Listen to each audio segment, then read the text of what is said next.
তোমার বাড়ির কবরস্থানের পাশে তুমি যাইয়া দেখো রে ভাই, তোমার থেকেও কত কম বয়সী যুবক দুনিয়া থেকে বিদায় নিয়েছে।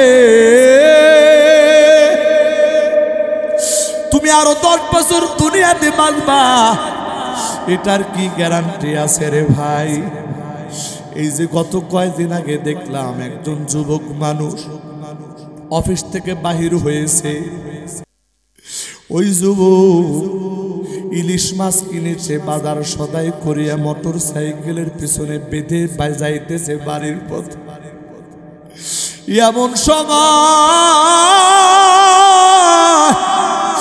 একটা ট্রাক পিছন দিক থেকে এত জোরে আঘাত করেছে রে ভাই, একদিকে মোটর সাইকেল পড়ে গেছে, ছিটকায়া যুবক যায় আর একদিকে পড়ে গেছে। ওই যুবকের ওই যে মাছের যে বাজার করেছে, এই মাছগুলো রাস্তার মাঝখানে পড়ে আছে। আরে ওই যুবক দুনিয়ার মানুষের চাহিদা পূরণ করার জন্য দৌড়াইতেছিল, কিন্তু আমার আল্লাহ ওই যুবককে দুনিয়া থেকে নিয়ে গেল রে ভাই। এই রকম প্রতিদিন কত দুর্ঘটনা ঘটতেছে রে ভাই। এই দুর্ঘটনার ভিতরে তুমি নাই, এই দুর্ঘটনার ভিতরে আমি থাকবো না, এটার কোনো গ্যারান্টি নাই। আমি খাদেমুল ইসলাম নাটোরে আজকে আপনাদের মাঝে বয়ান করতেছি। এমনও হইতে পারে, আল্লাহ না করুন, আল্লাহ না করুন, শুনতে পারে, হয়তোবা কোনোদিন শুনতে পারেন দুর্ঘটনায় ওই নাটোরে সাহেব আর দুনিয়াতে বেঁচে নেয়। আল্লাহ রে, দুনিয়ার মানুষে কোন কথা দিয়া বুঝায়?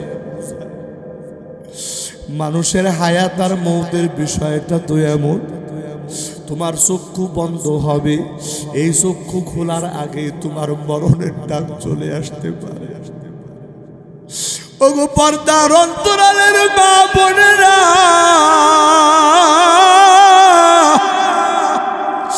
ও যুবক ভাইয়েরা, ও বৃদ্ধ বয়সী বাবাজিরা, আর কত কাল এরকম গুনাহ করতে করতে চলবো?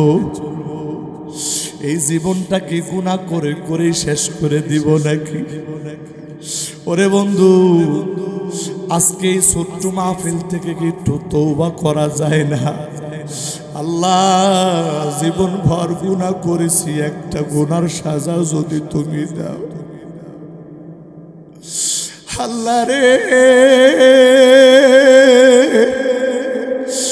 একটা গুনার সাজা যদি তুমি দাও রে মালিক, ওই আযাব বরদাস্ত করার ক্ষমতা আমাদের নাই। একটা বার কেন ভাবো না রে বন্ধু? কেন একটা বার এই চিন্তা হয় না? ও বন্ধু, তাই আসুন মালিকের দরবারে একটু তওবা করি। মালিক, জীবন ভর গুনাহ করেছি গো আল্লাহ, এই গুনার জন্য তুমি আমাদেরকে পাকড়াও করিও না। যদি পাকড়াও করো রে মালিক, আমাদের তো বাঁচার কোনো উপায় নাই। আমার আল্লাহ সকলেরই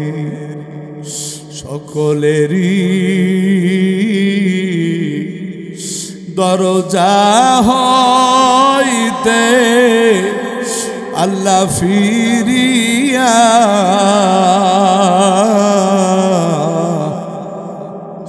তোমারি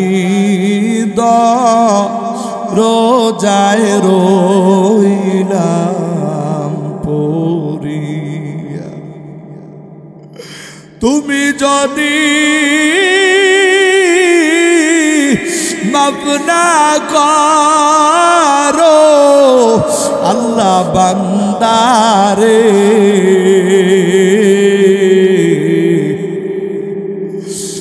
বলো তোমার বান্দা যাবে কার কাছে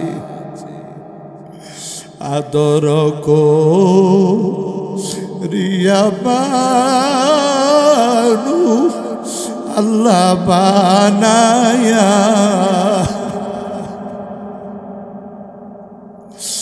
আদর করিয়া মানুষ আল্লাহ বানায়া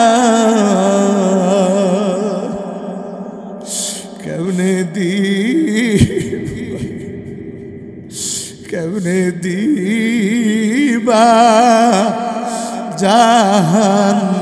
জাহান্নামে ফেলিয়া কেমনে দিবা জাহান্নামে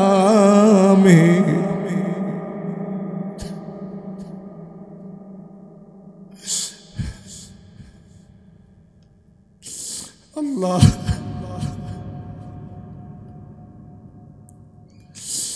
আল্লাহ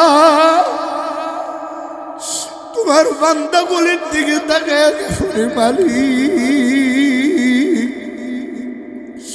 চোখের পানি ছেড়ে দিয়া বান্দাগুলি গুনার কথা স্মরণ কর আল্লাহ দয়া করে গুনাহগুলি মাফ করে দাও জীবনে আর যতদিন বাঁচি আর কোনদিন একক তো নামাজ ছাড়বো না একটু হাত তুলে আর কোনদিন একক তো নামাজ ছাড়বো না গো আল্লাহ আর কোনদিন মিথ্যা কথা বলবো না আর কোনদিন সুদ ঘুষ খাবো না গো আল্লাহ আর কোনদিন মাদক সেবন করব না আল্লাহ আর কোনদিন কোনো মানুষের প্রতি জুলুম করব না ওগো আল্লাহ মেহেরবানি করে তুমি আমাদের তওবা কবুল করে নাও জীবনে কতবার তওবা করেছি রে মালিক আবার তওবা ভঙ্গ করেছি আল্লাহ আজকে যে তওবা করতেছি গো মালিক এই তওবার উপরে আমাদেরকে পরিপূর্ণ অটল থাকার তৌফিক দিয়ে দাও একটু জবান খুলে আওয়াজ দিয়ে সবাই বলেন আমিন দুইটা হাত নামান পর্দার অন্তরালে আমার মা বোনদেরকে বলি আমার মা বোনেরা আল্লাহর রাসূল বলেছেন চারটা কাজের জন্য 1 নাম্বার 5 ওয়াক্ত নামাজ 2 নাম্বার রমজান মাসের রোজা 3 নাম্বার আল্লাহর ফরজ বিধান পর্দা এটা মেনে চলা 4র্থ নাম্বার স্বামীর খেদমত করা এই চারটা আমল যদি নিয়ে কবরে যাইতে পারো গো মা আল্লাহর নবী বলে ওই নারীর জন্য আমার আল্লাহ জান্নাতের 8টা দরজা খুলে দিবে আমার আল্লাহ ওই নারীদেরকে 8 দরজা দিয়ে জান্নাতে যাওয়ার সৌভাগ্য দান করবে বাপ দাদার ধর্ম চুন কালি মাখিয়া তুমি চলে যাইবা তুমি যাওয়ার পরে এই মক্কার মানুষগুলো তোমাকে কি বলবে একটু স্মরণ করো অবশেষে এই কথার উপরেই আবু তালেব দুনিয়া থেকে চলে গেলেন আমার নবী চূড়ান্ত পর্যায়ের ব্যথিত হলেন কারণ যেই চাচা আবু তালেব আল্লাহর রাসূলের দ্বীনের কাজে এত সাপোর্ট করেছেন এত সহযোগিতা করেছেন গোটা আরবের মানুষ একদিকে আর আমার নবীর চাচা আবু তালেব একাই আমার নবীর পক্ষ অবলম্বন করে গোটা আরবের বিরুদ্ধে চ্যালেঞ্জ করেছে যে আমি দেখব মক্কার কোন ব্যক্তি আমার ভাতিজা মুহাম্মাদের গায়ে হাত তুলে সেই রকম চাচা আবু তালেব যখন বেঈমান অবস্থায় ইন্তেকাল হয়ে গেল আমার রাসূলের পেরেশানি দেখে কি বিশাল ভাবে আল্লাহর রাসূল ভেঙে পড়লেন আল্লাহ পাক সতর্ক করলেন তার হাবিবকে ইন্নাকা লা তাহদি মান আহবাবতা ওয়ালাকিন্নাল্লাহা ইয়াহদি মান ইয়াশা ওয়া হুয়া আ'লামু বিল মুহতাদিন।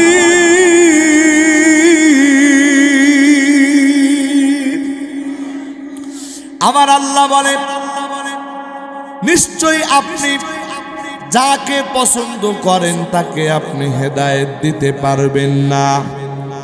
পয়গম্বর, হেদায়েত আমি আল্লাহর হাতে, আমি আল্লাহ যাকে খুশি আমি তাকে হেদায়েত দিতে পারি। বন্ধুরা আমার, এই জন্যই তো দেখা যায় একদিকে নবীর আপন চাচা আবু লাহাব আবু তালেব হেদায়েত পায় না, অন্যদিকে মক্কার বাসিন্দাও ছিলেন না, সুদূর পারস্য দেশ থেকে এসেছেন হযরত সালমান ফারসি রাদিয়াল্লাহু তাআলা আনহু। আমার আল্লাহ ওই সালমান ফারসি রাদিয়াল্লাহু তাআলা আনহুকে হেদায়েত দান করেছেন। ওরে বন্ধু,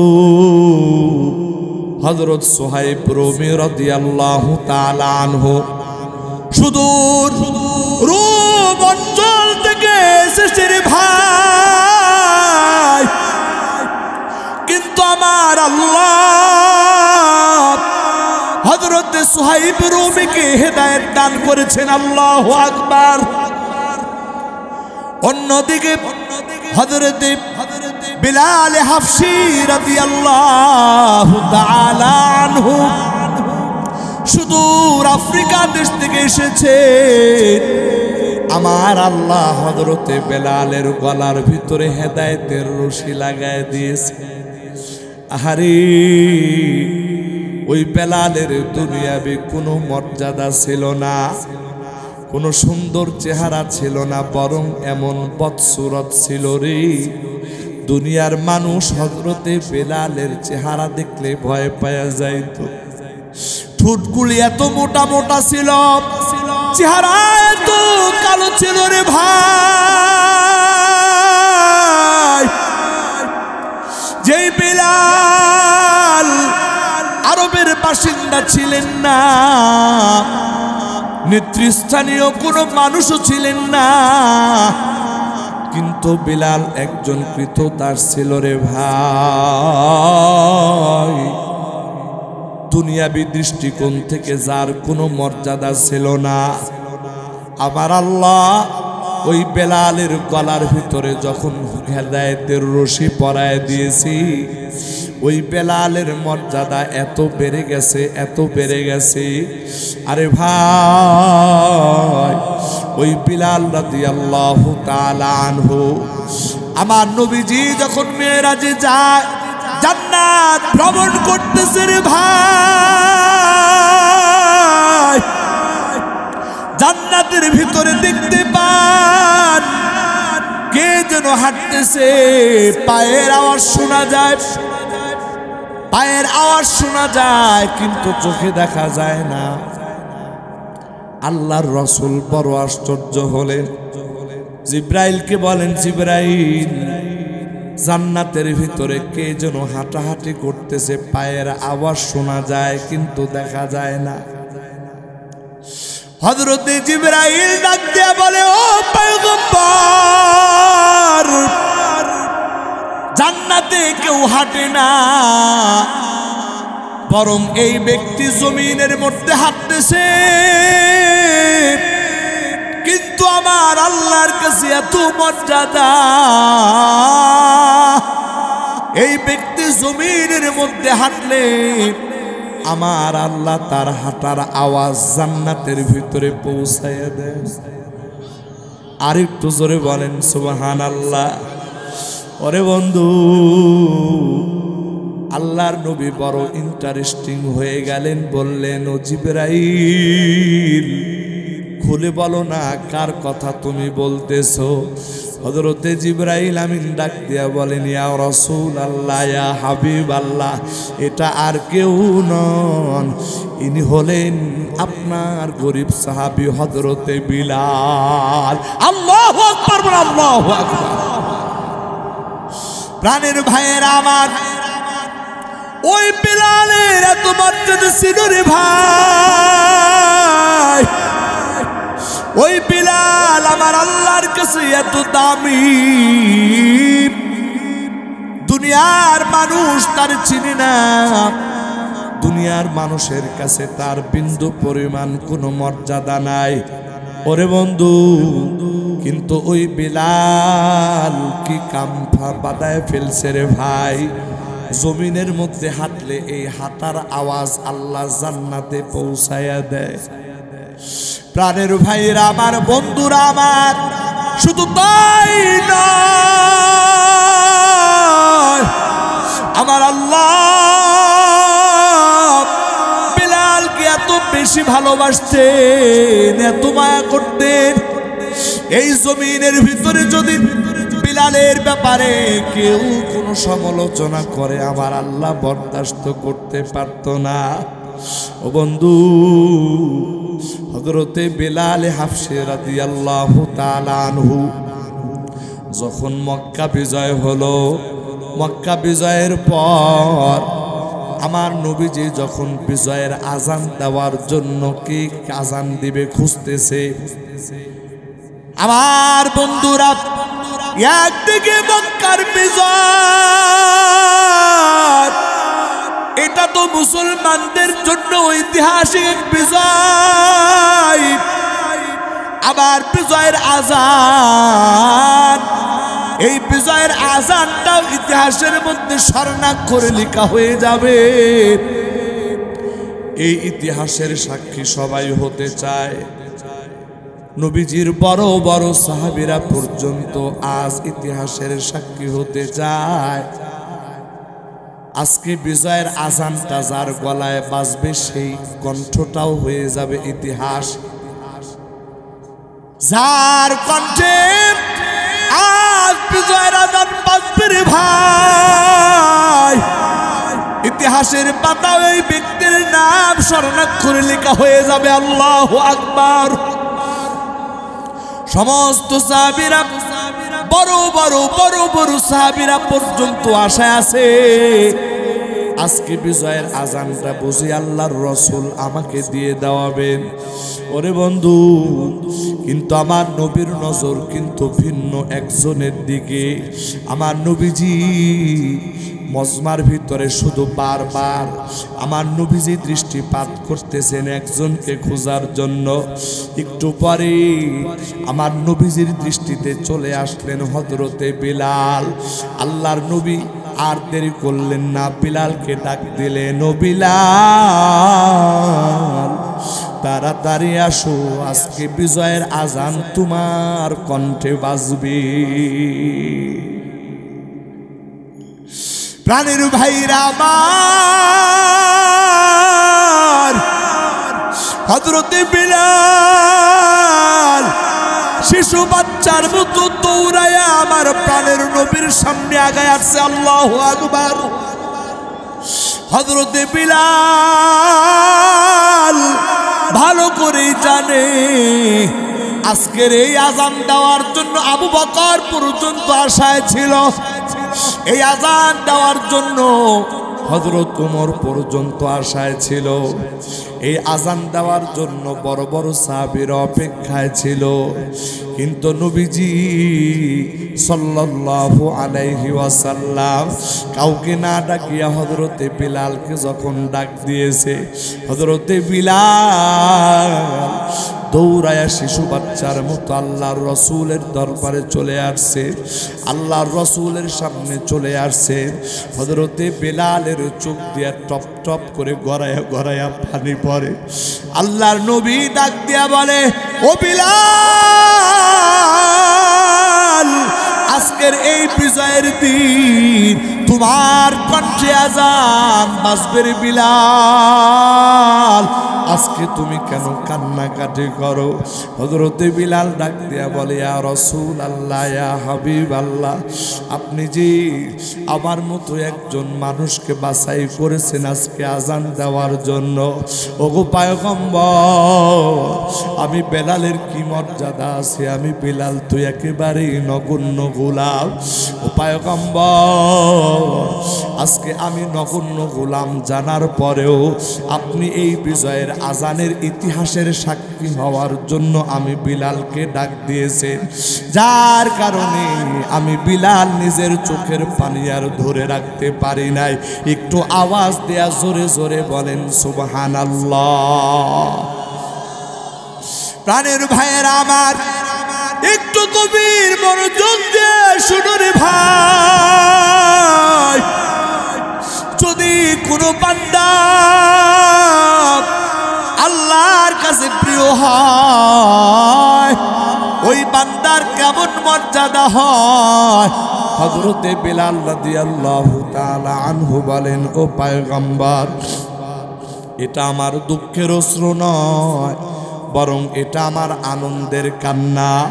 হযরতে বিলাল, আল্লাহর নবী বললেন, তুমি আর কান্নাকাটি না করিয়া এখন তুমি বিজয়ের সেই ঐতিহাসিক আজানটা দাও।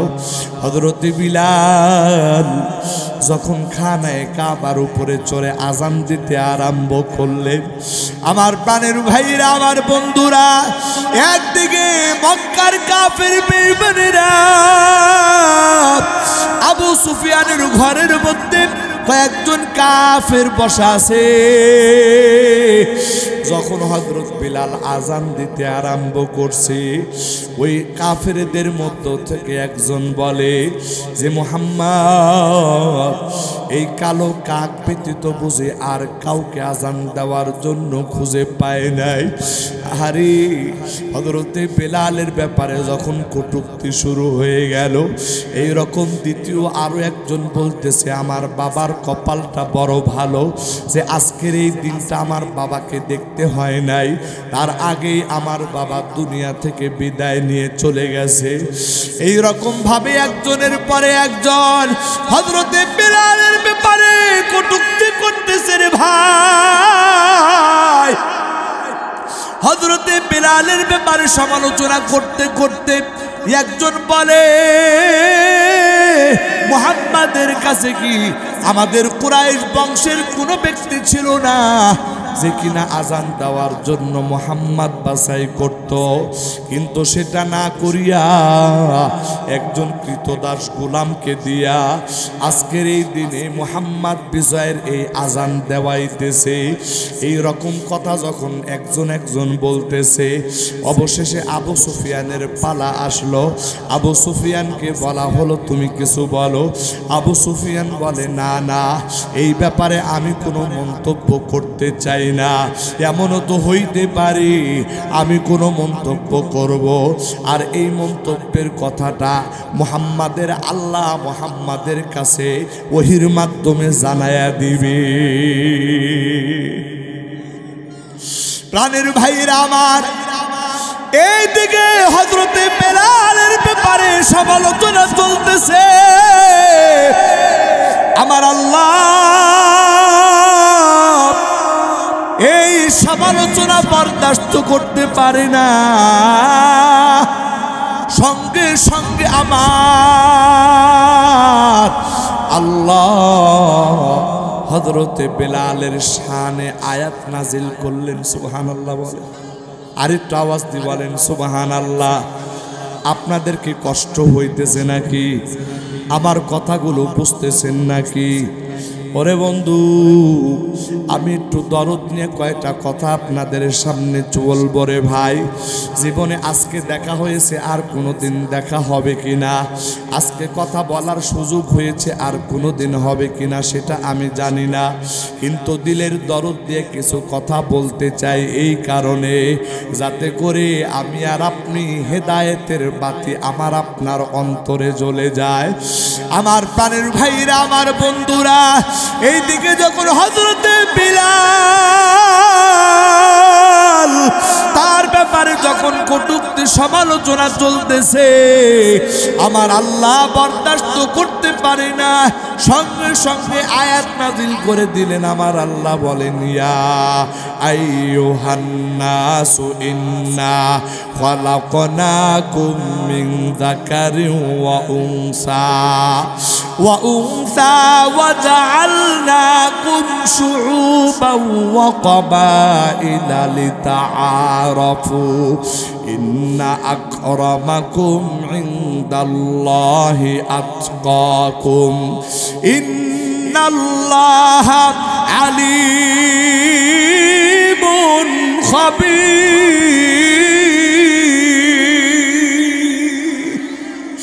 আমার আল্লাহ বলেন, আমার বন্ধুরা, এই আয়াত আমার আল্লাহ নাজিল করে দিয়া ও বন্ধু হযরতে জিবরাইল আমিনকে জানায়া দিলেন যে কাফের বেঈমানেরা হযরতে বেলালের ব্যাপারে সমালোচনা করতেছে, তাদের নাম সহ হযরতে জিবরাইল আমিনকে আমার আল্লাহ জানায় দিলেন।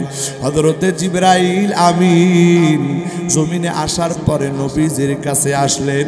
আসার পরে বললেন, ইয়া রাসূলুল্লাহ, ইয়া হাবিবাল্লাহ, আপনার বিলাল যদিও কালো হয়, আপনার বিলালের বংশ যদিও উঁচু মর্যাদা না হয়, আপনার বিলাল যদিও একজন কৃতদাস হইতে পারে, কিন্তু বিলালের নামে জমিনে সমালোচনা চলতেছে, আমার আল্লাহ আর সে আজিমে সইতে পারে না। আল্লাহু আকবার বল, আল্লাহু আকবার। প্রাণের ভাইয়েরা, আমার বন্ধুরা, আমার আল্লাহর নবীর দরবারে হযরতে জিবরাইল সমস্ত কাফেরদের বর্ণনা দিয়া আল্লাহর নবীর দরবারে সমস্ত কাফেররা কে কি বলেছে হযরতে বিলালের ব্যাপারে সব কিছু বর্ণনা করিয়া আল্লাহর রাসূলের দরবারে নাম পর্যন্ত জানায় দিলেন। আল্লাহর নবী আবু সুফিয়ানকে ডাকলেন। ওই আবু সুফিয়ান তখন পর্যন্ত মুসলমান হয় নাই, মক্কা বিজয়ের পরে তিনি মুসলমান হয়েছেন। ও বন্ধু, এই আবু সুফিয়ান সহ আরো কাফেরদেরকে যখন ডাকলেন, ডাকার পরে আল্লাহর রাসূল বললেন, তোমরা আমাদের বেলাল সম্পর্কে এই রকম মন্তব্য করেছো।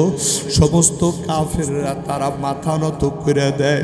আবু সুফিয়ানকে ডাক দিয়ে বলে, আবু সুফিয়ান, যখন মন্তব্য করার বিষয়টা তোমার সামনে আসে, ওই সময় তুমি বলছিলা যে না জানি মুহাম্মাদের আল্লাহ ওহির মাধ্যমে মুহাম্মাদের কাছে খবর পৌঁছায়া দেয়। আমার প্রাণের ভাইয়েরা, আমার বন্ধুরা, এই কথা বলিয়া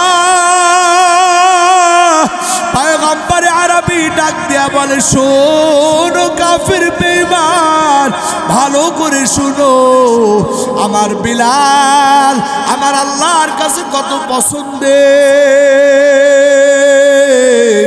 এই জমিনের ভিতরে তোমরা আমার বেলাল সম্পর্কে সমালোচনা করো, কিন্তু আমার আল্লাহ করতে পারে না। সঙ্গে সঙ্গে আয়াত নাজিল করে প্রতিবাদ করলেন।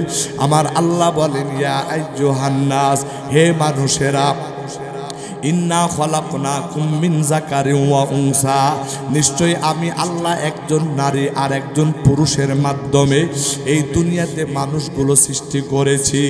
আমার প্রাণের ভাইরা, আমার আল্লাহ বলে, ওয়া জাআলনাকুম শুউবান ওয়া ক্বাবাইলা লিতাআরাফু। এ কাফির বেঈমানরা শুনো রে, আমার আল্লাহ বলেন, এই যে তোমাদেরকে গোত্রে গোত্রে ভাগ করেছি, বংশে বংশে ভাগ করেছি, ও বান্দা, এই গোত্রে গোত্রে আর বংশে বংশে কেন ভাগ করেছি? ও বান্দা, এটা এই জন্য না যে তোমরা একে অন্যের উপরে এই রকম বাহাদুরি করবা, অহংকারী করবা, এই জন্য নয়, বরং আমি আল্লাহ এই রকম বংশে বংশে ভাগ করেছি যাতে করে তোমরা একে অপরকে চেনা সহজ হয়, একে অপরকে চিনতে সুবিধা হয়। এই জন্য আমি আল্লাহ বংশে বংশে ভাগ করেছি। কিন্তু বংশ মর্যাদা দিয়ে আসলে মানুষের মর্যাদা নির্ণয় করা যায় না, বরং আমার আল্লাহ পবিত্র কোরআনে বলেন, ইন্না আকরামাকুম ইনদাল্লাহি আতকাকুম ইন্নাল্লাহা আলিমুন খাবীর। আমার আল্লাহ বলে, এ আমার বান্দারা, তোমাদের ভিতরে সব থেকে বেশি মর্যাদাবান বান্দা কারা? শোনো শোনো, বংশ মর্যাদা দিয়ে আমি আল্লাহ মর্যাদা দেখি না, কারো চেহারার সৌন্দর্য দিয়ে আমি আল্লাহ মর্যাদা দেখি না, কারো সম্পদ দিয়ে আমি আল্লাহ মর্যাদা দেখি না, কারো সৌন্দর্য দিয়ে আমি আল্লাহ মর্যাদা দেখি না, বরং আমি আল্লাহ দেখি কোন বান্দার অন্তরের ভিতরে আমি আল্লাহর ভয় কতটুকুন আছে। যার অন্তরে যতটুকুন ভয় আছে, ওই বান্দা আমি আল্লাহর কাছে ততটুকুন মর্যাদাবান। একটু আওয়াজ দিয়া জোরে জোরে বলেন সুবহানাল্লাহ।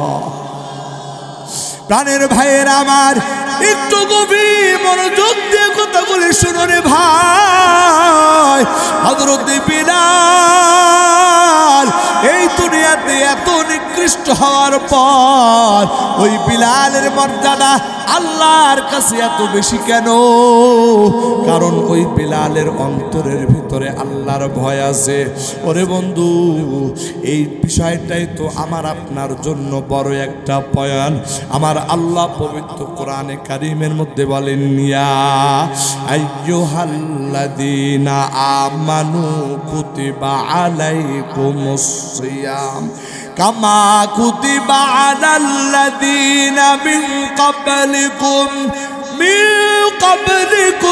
লাআল্লাকুম তাত্তাকুন। আমার আল্লাহ বলে, ও ঈমানদারেরা, আমি আল্লাহ তোমাদের উপরে সিয়াম সাধনা ফরজ করেছি, যেমন তোমাদের পূর্ববর্তীদের উপরে ছিল। ওরে বান্দা, এই সিয়াম সাধনা আমি আল্লাহ কেন দান করেছি? যাতে করে তোমরা মুত্তাকি বান্দা হইতে পারো। ওরে বন্ধু, তাকওয়া মানে আল্লাহর ভয়, তাকওয়া মানে আল্লাহর ভয়। তার মানে একজন বান্দা ইমানদার যখন রোজা রাখবে, রোজা রাখার পরে যখন সেই বান্দার পিপাসা লাগবে, রোজা রাখার পরে যখন বান্দার ক্ষুধা লেগে যাবে, ওই বান্দা নিজের ঘরের ভিতরে যাইয়া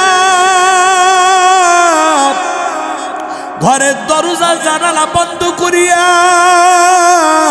ওই আল্লাহর বান্দা নিজের ঘরের ফ্রিজ রাখা আছে, ফ্রিজের ভিতরে শরবত আছে, ফ্রিজের ভিতরে জুস রাখা আছে, ফ্রিজের ভিতরে খাদ্য খাবার রাখা আছে। ইচ্ছা করলে যদি বান্দা দরজা জানালা বন্ধ করিয়া ঘরের ফ্রিজ থেকে কোনো এই রকম কোনো কিছু খাবার গ্রহণ করে, তাহলে ঘরের ভিতরে তো কেউ নাই, দুনিয়ার কোনো মানুষ জানবে না সে ব্যক্তি রোজা রাখছে না ভাঙছে।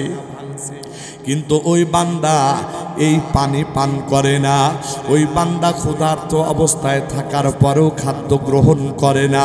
কেন গ্রহণ করে না? কারণ ওই বান্দা জানে দুনিয়ার কোনো মানুষ আমাকে না দেখলেও একজন আমাকে দেখেন, তিনি হলেন আল্লাহ। একটু আওয়াজ দিয়ে বলেন কথা ঠিক কিনা? আমার প্রাণের ভাইয়েরা, আমার বন্ধুরা, এই যে একটা বিশ্বাস,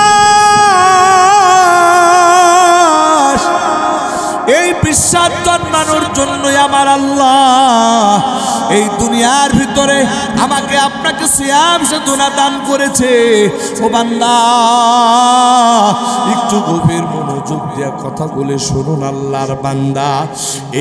এই বিষয়টা যদি কোনো আল্লাহর বান্দার অন্তরের ভিতরে সেট হয়ে যায় যে আমি যখন খাই আমার আল্লাহ দেখে, আমি যখন ঘুমাই আমার আল্লাহ দেখে, আমি যখন মিথ্যা কথা বলি আমার আল্লাহ শুনে, আমি যখন সুদ ঘুষের কারবার করি আমার আল্লাহ আল্লাহ দেখে। আমি যখন এই রকম কোনো মানুষের প্রতি জুলুম করে আমার আল্লাহ দেখে। এই রকম যদি কোনো বান্দার অন্তরের ভিতরে বিশ্বাস স্থাপন হয়ে যায়, আল্লাহর বান্দা জীবনে ওই বান্দা কোনোদিন আর আল্লাহর নাফরমানি করতে পারবে না। ওরে বন্ধু, আল্লাহর ভয় এটা এমন একটা বিষয়, এই ভয়টা যদি আল্লাহর কোনো বান্দার অন্তরে জেগে যায়, আল্লাহর কসম ওই বান্দা জীবনে আর কোনোদিন আল্লাহর নাফরমানি করতে পারবে না। খলিফাতুল মুসলিমিন হযরত উমর রাদিয়াল্লাহু তাআলা আনহুর শাসনামল, আমার বন্ধুরা, দুইজন মুসলমান, তাদের জমিন হলো একেবারে পাশাপাশি, মাঝখানে সামান্য একটা আইল। এই দুই জমিনওয়ালা মুসলমান দুইজনের সাথে ঝগড়া। একজন বলে, মিয়া তুমি আমার জমিনের কিছু অংশ দখল করে নিছো, আর একজন বলে, না তুমি উল্টা আমার জমিনের কিছু অংশ দখল করে নিছো। এই কথা যখন দুইজন বলা বলি করে, দুইজনের ভিতরে মনোমালিন্যতা হয়। ওই দুইজন ব্যক্তি যখন মনোমালিন্যতা হয়, ওই দুইজন ব্যক্তি বলে, ভাই, একজন আরেকজনকে ডাক দিয়া বলে, ভাই আমার আপনার ভিতরে মনোমালিন্যতার কোনো দরকার নাই, চলেন না, এখন তো মুসলমানদের খলিফা হযরত ওমর রাদিয়াল্লাহু তাআলা আনহু, যিনি ন্যায় ইনসাফের মূর্ত প্রতীক হযরত ওমর, তিনি হলেন লৌহ মানব হযরত ওমর রাদিয়াল্লাহু তাআলা আনহু, যিনি গোটা দুনিয়া শাসন করতেছে, অর্থ জাহানের যিনি শাসনকর্তা। আমার প্রাণের ভাইরা, আমার বন্ধুরা, ওই দুইজন মুসলমান বলে, আমাদের ভিতরে দ্বন্দ্বের কোনো দরকার নাই, আমাদের ভিতরে ঝগড়াঝাটির কোনো দরকার নাই, চলেন আমরা যাই খলিফাতুল মুসলিমিন হযরত ওমরের দরবারে। হযরত ওমর রাদিয়াল্লাহু তাআলা আনহু, যখন তারা হযরত ওমর রাদিয়াল্লাহু তাআলা আনহুর কাছে আসলো, তারা তো মদিনার এই রকম শহর তলিতে বসবাস করে, জীবনে কোনোদিন খলিফাতুল মুসলিমিন হযরত ওমরকে নিজের চোখ দিয়ে দেখি নাই। মানুষের কাছে জিজ্ঞেস করে, খলিফাতুল মুসলিমিন হযরত ওমর কোথায়? বলে, হযরত ওমরের এখন বিশ্রামের সময়। এবার তার খোঁজ খবর নিতে নিতে বাড়ি পর্যন্ত আসছে। বাড়ি পর্যন্ত আসার পর হযরত ওমর রাদিয়াল্লাহু তাআলা আনহুর খোঁজ খবর নেওয়ার জন্য বাড়ি পর্যন্ত আসছে। আসার পরে বাড়িতে জিজ্ঞেস করলেন, ওমর কোথায়? বলে, কেন? বলে, একটু দরকার আছে। হযরত ওমরের পরিবার থেকে জানানো হলো যে এই রাস্তা দিয়ে সামনের দিকে আগায়া যাবেন, দেখবেন একটা পানির কুয়া, এই কুয়ার পাশে এই খলিফাতুল মুসলিমিন হযরত ওমরকে পাওয়া যাবে। আমার প্রাণের ভাইরা, আমার বন্ধুরা, ওই দুইজন মুসলমান হযরত ওমরকে চিনে না রে ভাই। ওই দুইজন মুসলমান হযরত ওমর রাদিয়াল্লাহু তাআলা আনহুকে খোঁজার জন্য ওই রাস্তা ধরে যখন কুয়ার পাশে চলে গেছে, কুয়ার পাশে যাওয়ার পরে দেখতে পাইলেন এই জায়গার ভিতরে একজন ব্যক্তি নিজের হাত দিয়া কুয়া থেকে পানি উঠাইতেছে, আর তার একটা কলসি আছে, ওই কলসির ভিতরে পানি ভরতেছে। তারা অনুমান করলেন, তারা বুঝলেন মনে হয় ইনি খলিফাতুল মুসলিমিন হবে, কিন্তু তারা আবার চিন্তা করতেছেন, যদি ইনি খলিফাতুল মুসলিমিন হয়, মুসলমানদের প্রধান ব্যক্তি যদি হয়, তাহলে উনি কেন এই রকম নিজের হাত দিয়ে পানি উঠাবে? তার তো কত চাকর চাকরানি থাকবে, এই রকম তো কোনো অভাব থাকার কথা নয়। কেননা ওই মুসলমানরা ভালো করেই জানে, ওই সময় পারস্য সম্রাট রোম সম্রাটের ইতিহাস তাদের জানা। তাদের দরবারের ভিতরে এই রকম পায়ের পেয়াদার কোনো অভাব ছিল না রে ভাই। নিজের হাতে রাজা বাদশারা কোনো কাজ করার কোনো সিস্টেম ছিল না। এই জন্য ওই দুইজন মুসলমান ব্যক্তি যখন তাকে দেখলো যে কুয়া থেকে পানি উঠায়া কলসির ভিতরে ভরতেছে, ওই দুইজন মুসলমান মনে করলো ইনি মুসলমানদের খলিফা না। যায়া জিজ্ঞেস করে, ও ভাই, মুসলমানদের খলিফা হযরত ওমরের সন্ধানে আসছি, ওনার সাথে আমাদের কিছু জরুরি কথা আছে, একটু দেখায় দিবেন নাকি? দেখায় দিবেন নাকি? হযরত উমর বলতেছে কি ব্যাপার, কি জন্য আসছেন বলেন। বলে না, যাকে তাকে কথা বলা যাবে না, হযরত উমরকে পাইলেই আমরা তার সাথে কথা বলবো। আমার প্রাণের ভাইরা, আমার বন্ধুরা, হযরত উমর রাদিয়াল্লাহু তাআলা আনহু বলতেছে, না, আপনারা যার কাছে এসেছেন, যে উমরকে আপনারা খুঁজতেছেন, ওই উমর আর কেউ নয়, ওই উমর আমি নিজেই।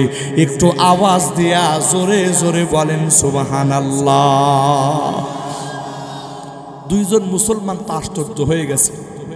ইনি মুসলমানদের রাষ্ট্রপ্রধান, খলিফাতুল মুসলিমিন, আবার উনি নিজের হাত দিয়া কুয়া থেকে পানি উঠাইতেছেন, আবার এই রকম তার কলসির ভিতরে পানি নিজের হাতে ভরতেছেন। এটা যেন এক অবিশ্বাস্য দৃশ্য। কারণ এই দুনিয়াতে যারা রাজা হয়, এই দুনিয়াতে যারা বাদশাহ হয়, এই দুনিয়াতে তাদের শান শৌকতের কোনো অভাব হয় না। শুধুমাত্র এক রাস্তা দিয়ে যাবে, মাত্র 10 মিনিটের ব্যাপার। এই 10 মিনিটের জন্য একটা রাস্তা 2 ঘন্টার মতো বন্ধ থাকে। একটু আওয়াজ দেওয়ার কথা ঠিক কিনা? আমাদের দেশের রাজা বাদশারা, আমাদের দেশের প্রধানমন্ত্রীরা যখন কোন রাস্তা দেয়া চলে, একেবারে গোটা বিভাগীয় রাস্তা পর্যন্ত বন্ধ হয়ে যায়। মানুষ যত কষ্ট হয় হোক, কোনো অসুবিধা নাই। মানুষ যানজটে পড়ে, কষ্ট করতেছে, কোনো অসুবিধা নাই। অসুস্থ মানুষ, অসুস্থ রোগী যদি বিছানায়, যদি গাড়িতে বসে কাতরাইতে থাকে, মরে যাক, তাতেও কোনো দেখার কিছু নাই। একটু আওয়াজ দিবার কথা ঠিক কিনা? এই শাসন ব্যবস্থার পরিবর্তন হওয়ার দরকার আছে না নাই? জোরে বলেন, আছে না নাই? এই জন্য জমানাতে যুগের আরো একজন খলিফাতুল মুসলিমিন আমরা চাই। কথা বলেন ঠিক কিনা? খলিফাতুল মুসলিমিন হযরত উমরের মতো শাসন যদি চাই, তাহলে আর কোনো দুর্নীতিবাজকে ভোট দেওয়া যাবে না। কথা বলেন না কেন? আর কোন দুর্নীতিবাজকে ভোট দেওয়া যাবে না। আর কোন দুর্নীতিবাজের পক্ষে আমাদের ভোট যাবে না। কোন দুর্নীতিবাজের সাথে আমাদের কোনো সম্পর্ক থাকবে না। বরং সত্যিকার অর্থেই যারা দেশকে ভালোবাসতে পারবে, সত্যিকার অর্থেই মানুষের অধিকার যারা দিতে পারবে, এই সমাজের ভিতরে জুলুমকে একেবারে শূন্য ছাড়া করে মানুষের ন্যায়কে প্রতিষ্ঠা যারা অরিজিনালি করতে পারবে, আমরা ওই সমস্ত ব্যক্তিদের পাশে থাকতে চাই। কথা বলেন ঠিক কিনা? এজন্য আমাদের একটু সৎ সাহসের দরকার। আমাদের একটা আমানত আছে, এই আমানত যখন আমরা প্রয়োগ করব, তখন একটু ভেবে চিন্তে সেই আমানত প্রয়োগ করতে হবে। কথা বলেন ঠিক কিনা? যেহেতু এবার সুযোগ আসছে, এই সুযোগের সদ্ব্যবহার করা যাবে ইনশাআল্লাহ। কি বলেন? নাকি রাগ করলেন আবার? হুজুর মনে হয় রাজনীতির কথা শুরু করছে। আমার প্রাণের ভাইয়েরা, আমার বন্ধুরা, ওই দুইজন মুসলমান খলিফাতুল মুসলিমিনকে চিনে না, যখন পরিচয় দিলেন আশ্চর্য হয়ে গেলেন।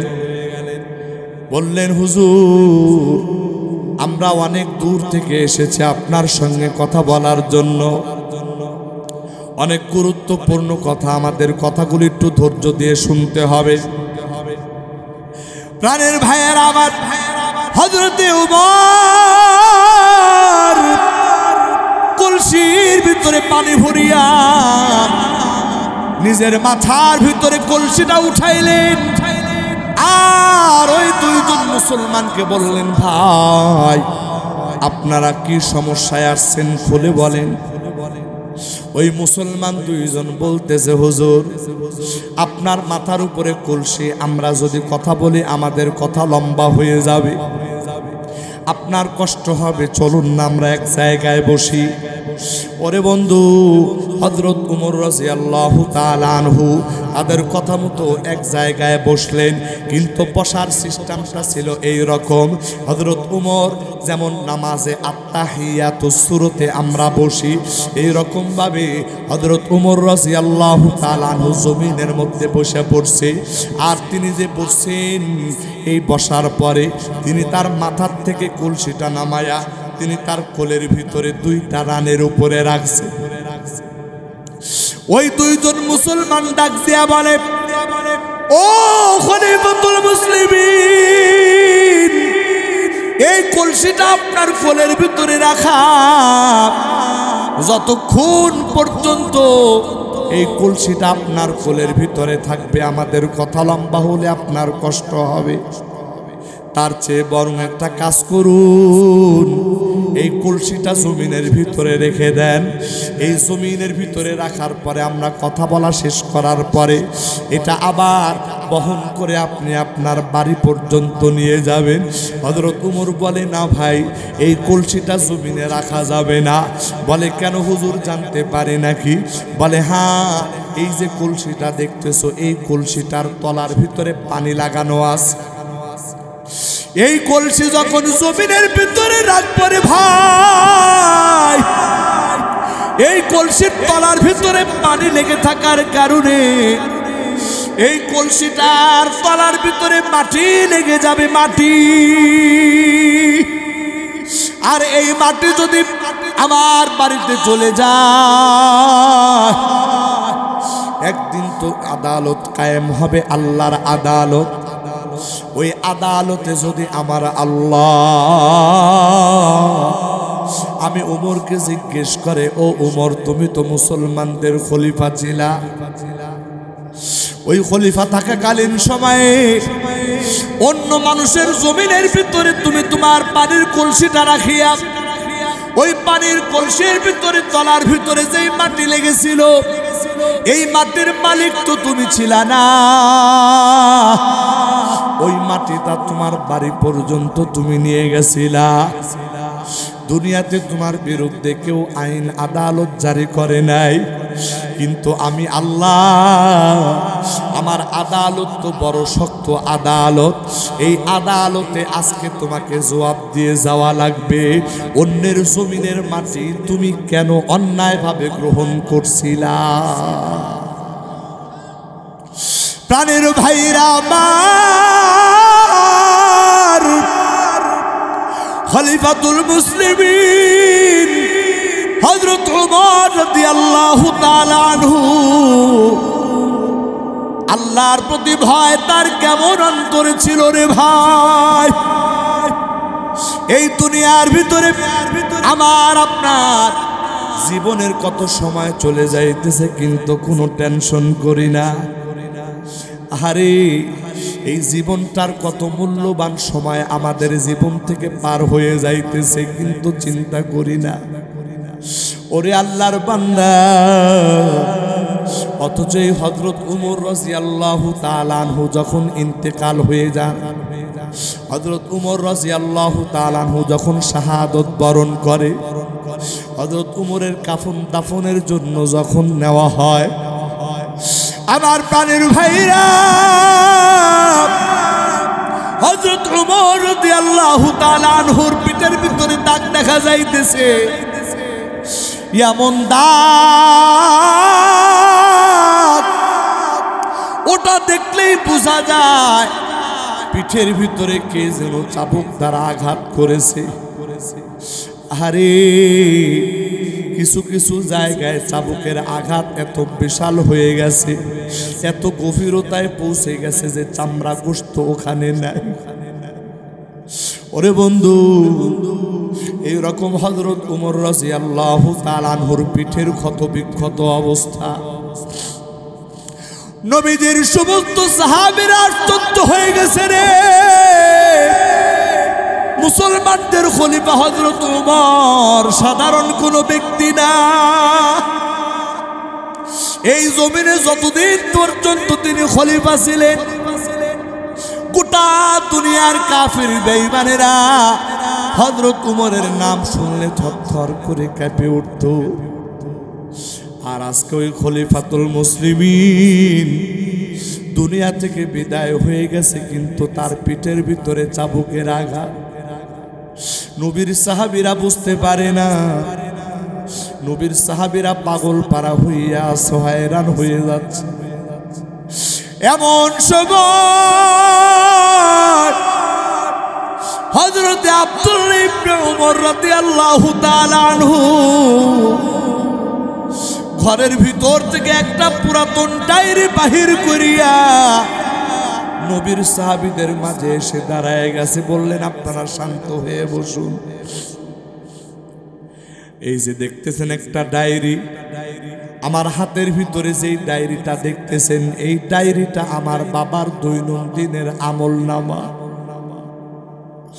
সবাই আশ্চর্য হয়ে গেল, বলো বিষয়টা কি একটু ভেঙে বলেন না।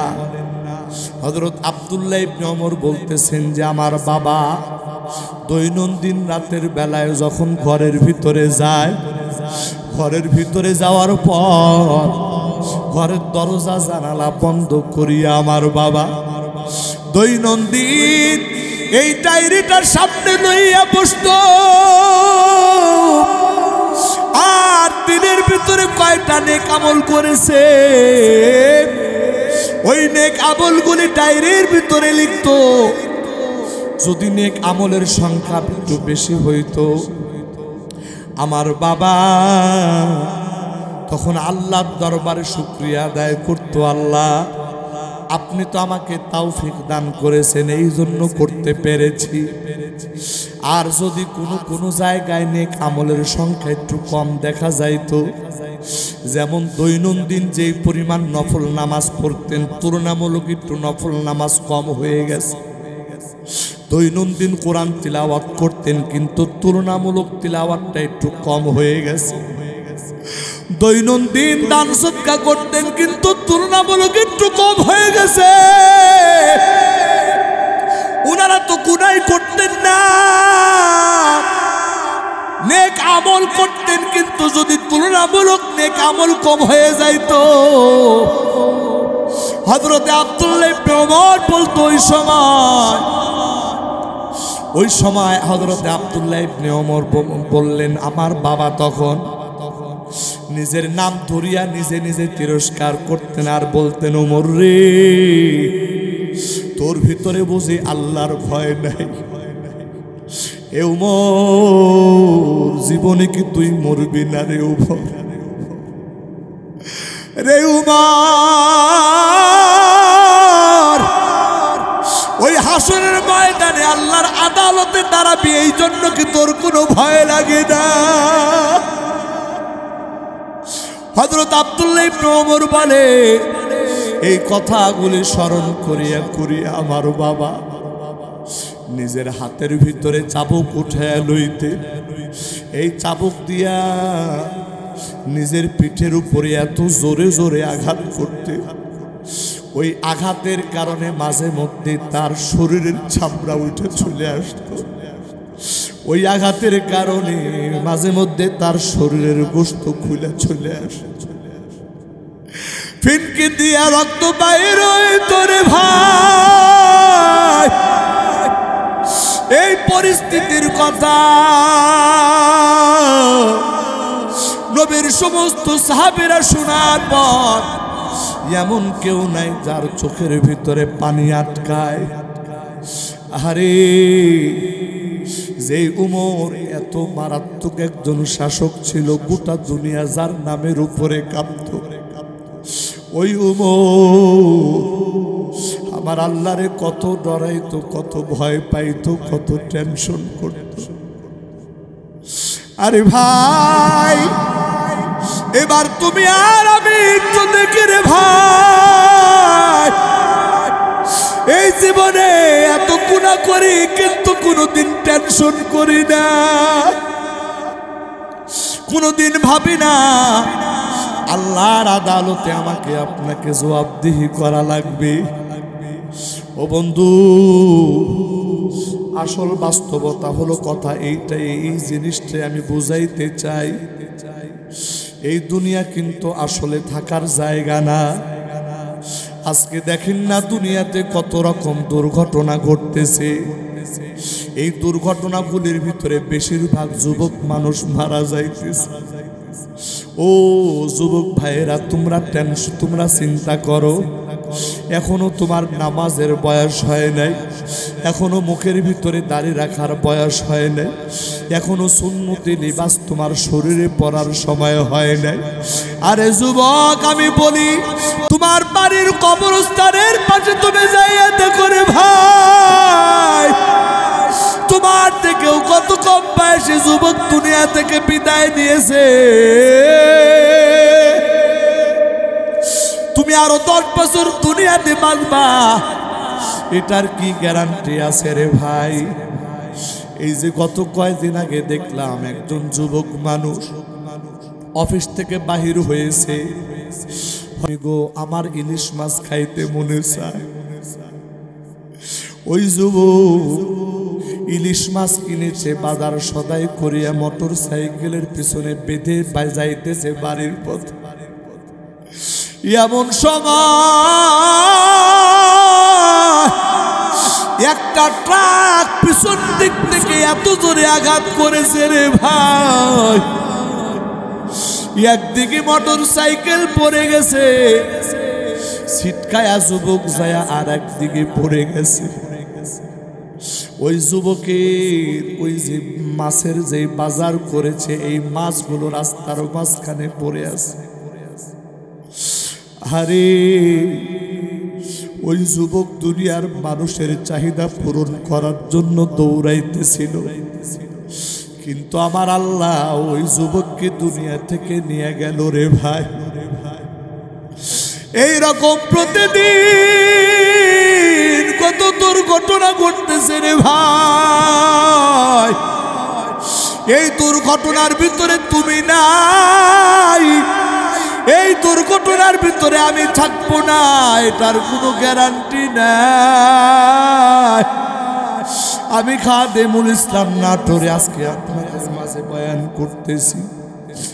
এমনও হইতে পারে, আল্লাহ না করুন, আল্লাহ না করুন, শুনতে পারে, হয়তোবা কোনোদিন শুনতে পারেন দুর্ঘটনায় ওই নাটোরে সাহেব আর দুনিয়াতে বেঁচে নেয়। আল্লাহ রে, দুনিয়ার মানুষে কোন কথা দিয়া বুঝায়? মানুষের হায়াত আর মৌতের বিষয়টা তো এমন, তোমার চক্ষু বন্ধ হবে, এই চক্ষু খোলার আগে তোমার মরণের ডাক চলে আসতে পারে। ওগো পর্দার অন্তরালের মা বোনেরা,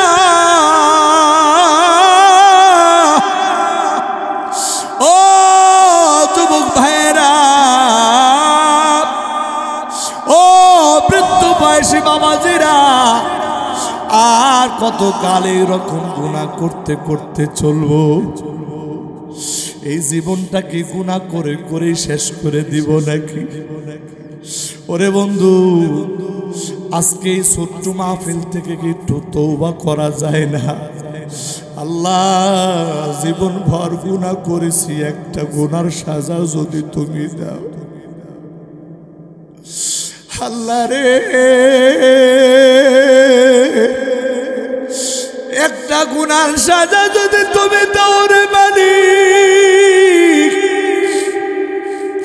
ওই আযাব বরদাস্ত করার ক্ষমতা আমাদের নাই। একটা বার কেন ভাবো না রে বন্ধু? কেন একটা বার এই চিন্তা হয় না? ও বন্ধু, তাই আসুন মালিকের দরবারে একটু তওবা করি। মালিক, জীবন ভর গুনাহ করেছি গো আল্লাহ, এই গুনার জন্য তুমি আমাদেরকে পাকড়াও করিও না। যদি পাকড়াও করো রে মালিক, আমাদের তো বাঁচার কোনো উপায় নাই। আমার আল্লাহ সকলেরই দরজা হইতে আল্লাহ ফিরিয়া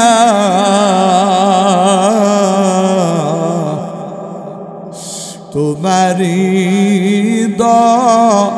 দরজায় রইলাম পড়িয়া। তুমি যদি মাফ না করো আল্লাহ বান্দারে,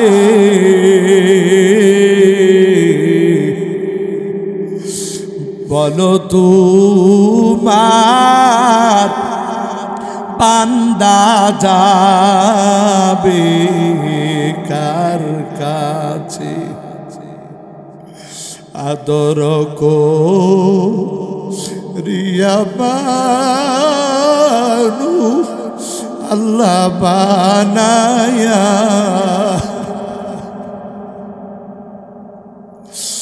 আদর করিয়া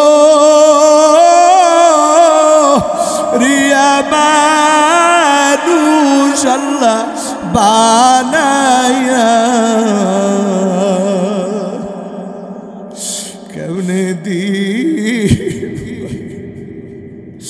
কেমনে দিবা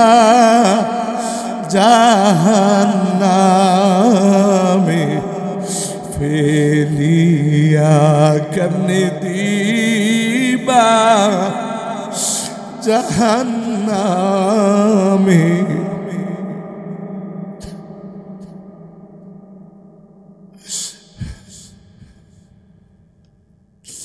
আল্লাহ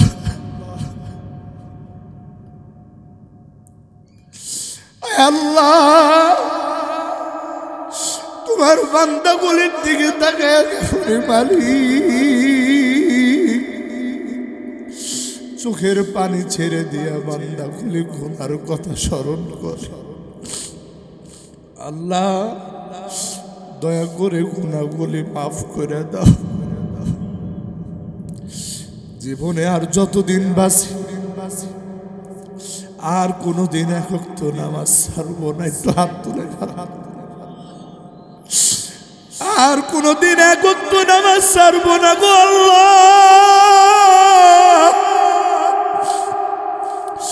আর কোনদিন মিথ্যা কথা বলবো না আর কোনদিন সুদ ঘুষ খাবো না গো আল্লাহ আর কোনদিন মাদক সেবন করব না আল্লাহ আর কোনদিন কোনো মানুষের প্রতি জুলুম করব না ওগো আল্লাহ মেহেরবানি করে তুমি আমাদের তওবা কবুল করে নাও জীবনে কতবার তওবা করেছি রে মালিক আবার তওবা ভঙ্গ করেছি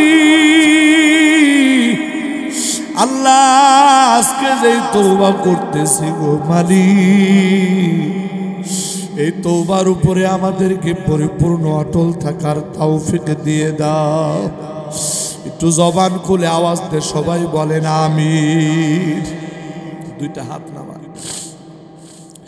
পর্দার অন্তরালে আমার মা বোনদেরকে বলি আমার মা বোনেরা আল্লাহর রাসূল বলেছেন চারটা কাজের জন্য 1 নাম্বার 5 ওয়াক্ত নামাজ 2 নাম্বার রমজান মাসের রোজা 3 নাম্বার আল্লাহর ফরজ বিধান পর্দা এটা মেনে চলা 4 নাম্বার স্বামীর খেদমত করা এই চারটা আমল যদি নিয়ে কবরে যাইতে পারো গো মা আল্লাহর নবী বলে ওই নারীর জন্য আমার আল্লাহ জান্নাতের 8টা দরজা খুলে দিবে আমার আল্লাহ ওই নারীদেরকে 8 দরজা দিয়ে জান্নাতে যাওয়ার সৌভাগ্য দান করবে যে দরজা দিয়ে খুশি সেই দরজা দিয়ে জান্নাতে যেতে পারবে আমি আমার মা বোনদেরকে বলবো এই চারটা কাজ করেন আপনার জান্নাত একেবারে সোজা 1 নাম্বার 5 ওয়াক্ত নামাজ সময় মতো আদায় করা 2 নাম্বার রমজান মাসের রোজা রাখা মাশাআল্লাহ আমার মা বোনেরা এমনি রমজান মাসের রোজা অনেক রাখতে পারে কষ্ট হয় না তাদের 3 নাম্বার পর্দার পবিত্র বিধান পালন করা 4 নাম্বার স্বামী যদিও হাফসিও গোলামও হয় এরপরও স্বামীর খেদমত করা এই 4টা আমল নিয়ে যদি কবরে যাইতে পারে মা জান্নাত একেবারে আপনার জন্য সোজা সহজ একেবারে সহজ আল্লাহ পাক এলাকার প্রতিটা নারী পুরুষদেরকে নামাজি দিনদার মুত্তাকি বানায়া দিন সকলে বলেন আমিন।